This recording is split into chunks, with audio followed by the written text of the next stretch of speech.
পূবের আকাশে তখনও লাল আভা, ভোরের আলো ফোটার অপেক্ষায়। পল, জাল সহ মাছ ধরার নানা উপকরণ হাতে শত শত মানুষ। সবাই হাজির হয়েছেন পাবনার ভাঙ্গুড়া উপজেলার রহুল বিলে। সবার একটাই লক্ষ্য, বাউত উৎসবে অংশ নেয়া। এ সময় শৌখিন শিকারীরা গুছিয়ে নিচ্ছেন জাল সহ মাছ ধরার উপকরণ। তখনও মানুষ আসছে বিলের উদ্দেশ্যে। লম্বা সারিতে নানা বয়সের মানুষ। কেউ কেউ নৌকা নিয়ে আসছেন মাছ ধরতে। বিভিন্ন এলাকা থেকে আসা মানুষের হাঁক ডাকে মুখর পুরো বিল এলাকা। অবশেষে শুরু হলো মাছ ধরা। বিল জুড়ে শত শত মানুষ মেতে উঠেছে মাছ শিকারে।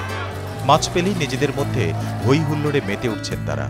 সবার মাঝেই উৎসবের আমেজ। খুবই ভালো লাগতেছে, একটা মাছ হয়েছে, পলোটা গেছে ভাইয়া, না ছাড়া হয়তো আরও পাইতাম। এবছরে তুলনামূলক খুব কম শিকার হয়েছে। আমি আল্লাহ তাআলা আমাকে দুটা মাছ দিয়েছে, আমি খুব আনন্দিত। সাথে করে অনেক মজা করে খাবো ইনশাল্লাহ, এবং অনেক দিনকার আশা আজকে পূরণ হয়েছে। দল বেঁধে মাছ শিকারের এই আয়োজনের নাম বাউত উৎসব। চলনবিল অঞ্চলে এই উৎসব চলে আসছে শত বছর ধরে। নভেম্বর মাসের শেষে অথবা ডিসেম্বরের প্রথম দিকে শুরু হয় মাছ শিকারের উৎসব। মাসব্যাপী এই উৎসবের প্রতি সপ্তাহে শনি ও মঙ্গলবার ভোর থেকে বেলা 11টা পর্যন্ত চলে মাছ শিকার। কারো ভাগ্যে মাছ জোটে, কারো জোটে না। শিকারি ছাড়াও উৎসব আমেজে অংশ নিতে রহুল বিলে ছুটে আসেন দেশের বিভিন্ন প্রান্ত থেকে নানা পর্যটক এবং আলোকচিত্রীরাও।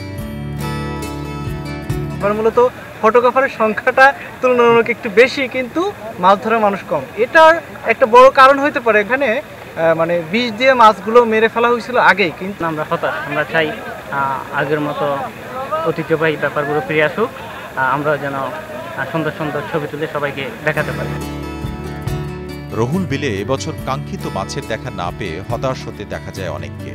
তাদের অভিযোগ, প্রভাবশালীরা চায়না জাল আর গ্যাস ট্যাবলেট দিয়ে মাছ ধরে। মাছ থাকবে কা করে বিলি, এদের চায়না জাল সব বোনাস করে দিল। চায়না জাল লাগা লাগা মাছ মারিলে দেয়, 20-20 দিয়ে মাছ মারি শেষ করে দেয়। আমি 10 বছর বাচ্চার থেকে আমি এই বিলি মাছ মারা ধরছি আসি। ধরেন পাইলে মাছ মারিলে চলে যাই। সেই মাছ আজ জীবনের প্রথম এই খালি হাতে আমরা চলে যাচ্ছি।